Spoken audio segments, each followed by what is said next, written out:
که کار وکړې هم ژوند تېرېږي او که کار ونه کړې هم ژوند تېرېږي.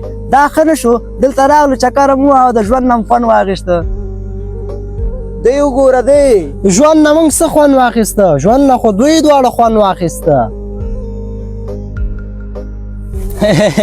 مزې خو تاسو دواړه وکړې، هم پیسې لرئ هم نوم. څه چې په سترګو ګورئ په حقیقت کې ډېرې قربانیانې غواړي تر څو دې مرحلې ته ورسیږئ. تاسې څه فکر کوئ چې یو انسان پیدایشي کامیابي؟ نه، د کامیابۍ تر شا ډېر رازونه پراته وي. کامیاب خلک همیشه له ستونزو سره لاس او ګریوان وي. سهار وختي پاڅېدل، تر نیمو شپو پورې کار کول، بېخوبي تېرول، د خلکو خبرې زغمول. دا ټولې ځانګړتیاوې په عادي خلکو کې نه وي. که تاسو هم غواړئ چې له ژوند نه خوند واخلئ نو کار وکوئ، وزګار مه ګرځئ، په ځان سخته تېره کړئ چې تر څو تاسو له ژوند نه پوره خوند واخلئ.